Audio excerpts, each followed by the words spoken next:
Deer aspirant, welcome to Study With Care. আশা করি তোমরা সকলে ভালো আছো।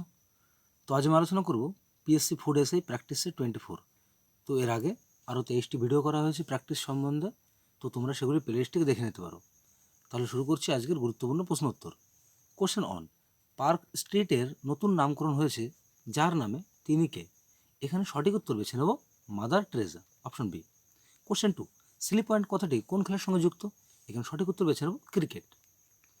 Question three, adventures of Sherlock Holmes এর রচয়িতা কে? এটা আমাদের খুবই প্রিয় একটা অ্যাডভেঞ্চার মূলক একটা স্টোরি, যেটা আমরা সানডে সাসপেন্সে শুনে থাকি। তো এটা লিখেছে Arthur Conan Doyle, option C correct answer. প্রথম নজরে আসে কোন দেশে? এখান থেকে কারেক্ট অ্যান্সার করবো অপশন সি মালয়েশিয়া। এই কোশ্চেনটা বিভিন্ন পরীক্ষায় এসে থাকে। কোশ্চেন ফাইভ, বদ্ধ অর্থনীতি বলতে কী বোঝায়? এখান থেকে উত্তর বেছে নেব অপশনে আমদানি রপ্তানি বন্ধ। তাহলে বদ্ধ অর্থনীতি বলতে কী বোঝায়? আমদানি এবং রপ্তানি, এক্সপোর্ট ইম্পোর্ট দুটোই যখন বন্ধ থাকবে তখন তাকে বলা হয় বদ্ধ অর্থনীতি। কোশ্চেন সিক্স, প্রথম ভারতীয় দ্বারা গঠিত ব্যাংকটির নাম কি? এখান থেকে সঠিক উত্তর করব option A PNB, Punjab National Bank. তাহলে প্রথম ভারতীয় দ্বারা গঠিত ব্যাংকটির নাম কি? Punjab National Bank. Question seven, অর্থবিদ্যা একটি সামাজিক বিজ্ঞান, এটি কে বলেছে? বলছে অর্থবিদ্যা একটি সামাজিক বিজ্ঞান, এই কথাটি কে বলেছে? এখান থেকে কারেক্ট অ্যান্সার অপশনে এ মার্শাল। কোশ্চেন এইট, ভারতের জাতীয় আয় পরিমাপ করে নিম্নোক্ত কোন সংস্থা? এখান থেকে সঠিক উত্তর করব অপশন এ সিএসও। জাতীয় আয় মানে একটি আর্থিক বছরে একটি দেশ দ্বারা উৎপাদিত পণ্য ও পরিষেবার মূল্য। তো এইভাবে এটি এক বছরের মেয়াদে যে কোনো দেশের সমস্ত অর্থনৈতিক কর্মকাণ্ডের নিট ফলাফল হিসাব করে। তার মানে কি এক বছরের মেয়াদে যে কোনো দেশের সমস্ত অর্থনৈতিক যে কর্মকাণ্ড, তার নিট যে ফলাফল, মানে একদম সঠিক যে ফলাফল, একেই বলা হয় জাতীয় আয়। কোশ্চেন নাইন বলছে ভারতীয় গণপরিষদ ডক্টর রাজেন্দ্র প্রসাদকে ভারতের প্রথম রাষ্ট্রপতি হিসেবে কবে নির্বাচিত করেছিল? এখান থেকে সঠিক উত্তর বেছে নেব অপশন এ 24 জানুয়ারি 1950 সালে। তার মানে কি বলছে ভারত স্বাধীন হওয়ার আগে ক্যাবিনেট কমিশনের সুপারিশ অনুযায়ী 1946 সালে এই গণপরিষদকে গঠন করা হয় এবং ডক্টর রাজেন্দ্র প্রসাদ ছিলেন এই গণপরিষদের সভাপতি। কোশ্চেন 10, রাষ্ট্রকৃত কমিশনের স্টেট পাবলিক সার্ভিস কমিশন সভাপতি ও সদস্যবৃন্দ কার দ্বারা নিযুক্ত হয়? বলছে রাজ্য রাষ্ট্র কর্তৃক কমিশন বা স্টেট পাবলিক সার্ভিস কমিশনের সভাপতি ও সদস্যবৃন্দ কার দ্বারা নিযুক্ত হয়? এখান থেকে কারেক্ট অ্যান্সার করবো অপশন বি রাজ্যপাল। যদি এটা ইউপিএসসি হতো, state PSC public service commission, এটা রাজ্যপাল নিয়োগ করে। যদি এটা ইউপিএসসি হতো তাহলে নিয়োগ করতে হবে রাষ্ট্রপতি। কোশ্চেন 11, সংসদের উভয় কক্ষে মনোনীত সদস্যদের সর্বাধিক সংখ্যা কত হতে পারে? তাহলে এখান থেকে কারেক্ট অপশনগুলো দেখে নেবো আমরা। তাহলে এখান থেকে কারেক্ট অ্যান্সার করবো অপশন বি 12। কোশ্চেন 12, নিম্নলিখিত কোনটি সংবিধান প্রদত্ত মৌলিক কর্তব্য নয় বা ফান্ডামেন্টাল ডিউটিস নয়? এখানে কারেক্ট অ্যান্সার করবো অপশন ডি ভোটাধিকার। মানে ভোটদানটা কি আমাদের স্বাধীন, আমাদের যাকে ইচ্ছা তাকে আমরা ভোটদান করতে পারি। সেক্ষেত্রে এটা ফান্ডামেন্টাল ডিউটিসের মধ্যে এটি পড়ে না। তার মানে কোনটি পড়ে না? ভোটাধিকার। কোশ্চেন 13 বলছে ভারতবর্ষে ভোটাধিকার ও নির্বাচিত হওয়ার অধিকার হলো নিম্নোক্ত কোন ধরনের অধিকার? বলছে ভোটদানের যে অধিকারটা, এটি কোন ধরনের অধিকার? এখানে সঠিক উত্তর হলো অপশন ডি আইনি অধিকার বা বৈধ অধিকার। মানে আইনত প্রত্যেকটা নাগরিকের কি ভোটদান করার অধিকার রয়েছে, তাই একে বলা হয় আইনি অধিকার বা বৈধ অধিকার। কোশ্চেন 14, কত নম্বর ধারাকে আম্বেদকর সংবিধানের হৃদয় ও আত্মা, সোল অ্যান্ড হার্ট বলেছে? তো এখানে কারেক্ট অ্যান্সার করবো অপশন সি 32 নং ধারাকে। এই কোশ্চেনটা বিভিন্ন পরীক্ষা বারবার আসে। কোশ্চেন 15 বলছে সংসদের শূন্য পর্ব বা 0 আওয়ার এর সর্বোচ্চ সময়কাল কত? এখানে কারেক্ট অ্যান্সার হবে অপশন বি 30 মিনিট।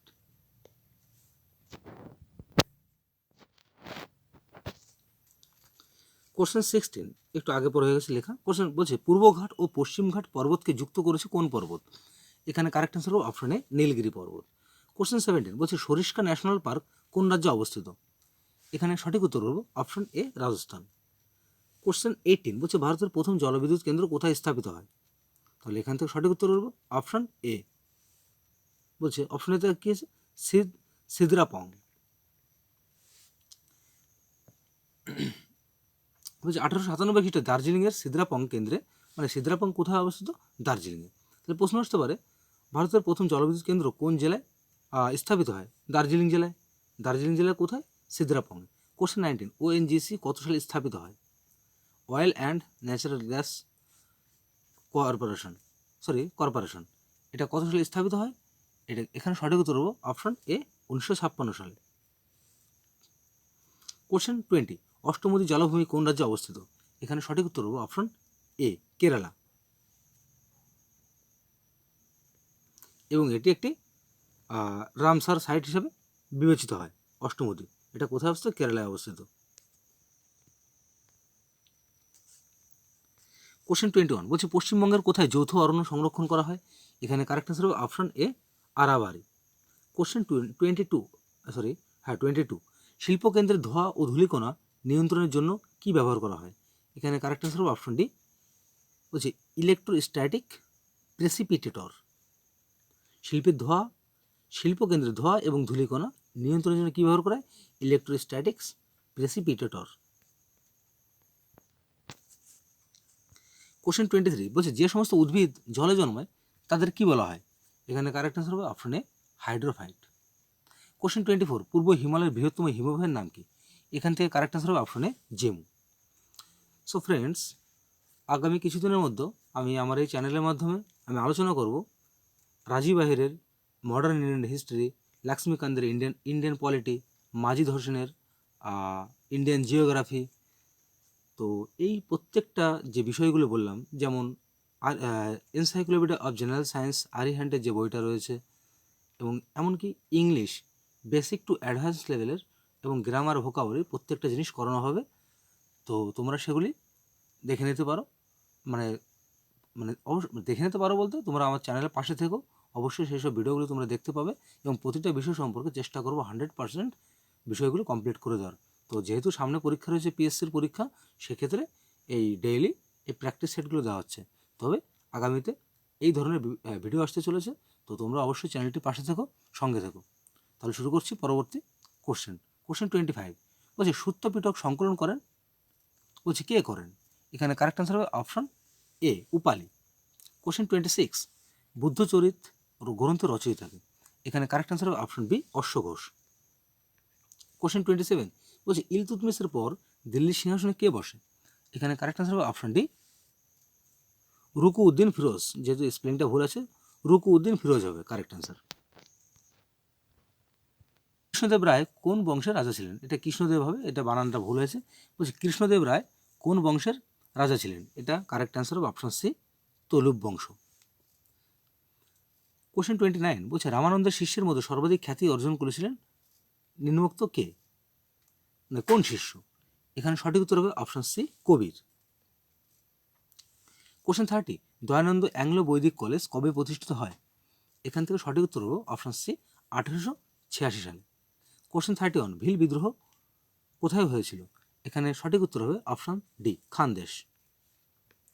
কোশ্চেন 32, ব্যারাকপুরের 34তম দেশীয় বাহিনীর সিপাহী মঙ্গল পাণ্ডে কবে বিদ্রোহ করেছিল? এখান থেকে সঠিক উত্তর হবে অপশন বি 29 মার্চ 1857 সালে। কোন তথ্যগুলি সঠিক? এখানে অনেকগুলো তথ্য দেওয়া আছে, তো প্রত্যেকটা তথ্য আমি পড়ছি না। এখান থেকে সঠিক উত্তর করব অপশন ডি, উপরোক্ত সব তথ্যগুলি সঠিক। তো তোমরা এখানে অপশনগুলি পড়ে নিও। কোশ্চেন 34, মানবদেহের সবচেয়ে বড় বা দীর্ঘ অস্থির নাম কি বা হাড়ের নাম কি? এখানে কারেক্ট আনসার হবে অপশন বি ফিমার। এবং ক্ষুদ্রতম স্টেপিস। কোশ্চেন 35 বলছে আর্সেনিক এক প্রকার কি? তো এখানে সঠিক উত্তর হবে অপশন ডি ধাতুকল্প। ও আরেকটা কথা বলতে ভুলে গেছি, যেহেতু আমি এখন প্র্যাকটিস সেট করেছি, সেহেতু আমি টোটাল বিষয়টা আমি তোমাদের কাছে আলোচনা করতে পারছি না, যেহেতু সময় খুবই স্বল্প। তো শুধু এটুকু বলছি, জিকে পড়ার পাশাপাশি, মানে এই যে এমসিকিউ টাইপের যে জিকে এর পড়ার পাশাপাশি যদি তোমরা ডিটেলস ক্লাসগুলো না দেখো, তাহলে হয়তো পরীক্ষার হলে যে আমাদের জানা কোশ্চেনগুলো আমাদের কাছে কী হয়, তখন আমাদের কনফিউজড হয়ে যাবে। সেক্ষেত্রে তোমরা অবশ্যই যে ডিটেলস ক্লাসগুলো আছে সেগুলো দেখে নিলে কী হবে, তাহলে স্টেট বা সেন্ট্রালে যে পরীক্ষাগুলো আছে সেই পরীক্ষায় জিকে ভুল হওয়ার কোনো ভয় থাকবে না। আর প্রত্যেকটা পরীক্ষায় ভালো নম্বর তুলতে গেলে অবশ্যই জিকের একটা গুরুত্বপূর্ণ ভূমিকা রয়েছে। সেক্ষেত্রে জিকেটাকে ভালোভাবে তৈরি করতে অবশ্যই চ্যানেলটার পাশে থাকবে। কোশ্চেন 36, যখন আপতন কোণ দুটি মাধ্যম বলছি যখন আপাতন কোণ দুটি মাধ্যমের সংকট কোণের সমান হয় তখন প্রতিসরণ কোণের মান কত হয়? এখানে সঠিক উত্তর হবে অপশন বি 90 ডিগ্রি। কোশ্চেন 37, বৃষ্টির ফোঁটা গোলাকার হয় কিসের জন্য? তো এখানে কারেক্ট আনসার হবে অপশন ডি, পৃষ্ঠটান, সারফেস টেনশন। কোশ্চেন 38, কোনো বস্তুর তাপমাত্রা 1কে বৃদ্ধি করতে প্রয়োজনীয় তাপকে কি বলা হয়? এখানে কারেক্ট আনসার হবে অপশন বি, তাপগ্রাহিতা বা তাপগ্রহিতা। কোশ্চেন 39, কোনো উষ্ণতায় ফারেনহাইট ও সেন্টিগ্রেড থার্মোমিটার পাঠ, বলছি কোন উষ্ণতায় ফারেনহাইট এবং সেন্টিগ্রেড থার্মোমিটার পাঠ এক হয়? কোন উষ্ণতায়? এখানে সঠিক উত্তর হবে অপশন এ, -40 ডিগ্রি। কোশ্চেন 40, বলছে নিচের কোন যন্ত্রটি কম্পিউটার ও টেলিফোনের মধ্যে সংযোগ ঘটায়? এখানে সঠিক উত্তর হবে option A, modem, option D, modem. Question 41, a thing of beauty, বলছি is a for joy forever উক্তিটিকার। A thing of beauty is a joy forever উক্তিটিকার। এখানে correct answer option B, Keats, John Keats. Question 42, কোন দেশের লেখক long walk two freedom বইটি লিখেছেন? এখানে correct answer option D, South Africa. Question 43, James Bond চরিত্রটি সৃষ্টি করেছিল নিম্নোক্ত কে? তো এখানে কারেক্ট আনসার হবে option A, Ian Fleming. Question 44, doctor M S Subbulakshmi কিসের জন্য বিখ্যাত? এখানে সঠিক উত্তর হবে অপশন ডি, কণ্ঠসঙ্গীতের জন্য বিখ্যাত।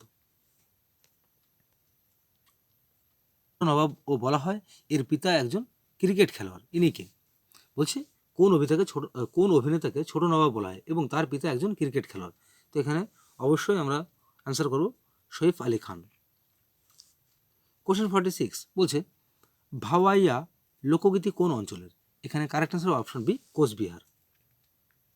কোশ্চেন 47, বলছে সম্প্রতি কোন বিমানবন্দর best sustainable green field airport পুরস্কারে পুরস্কৃত হয়েছে?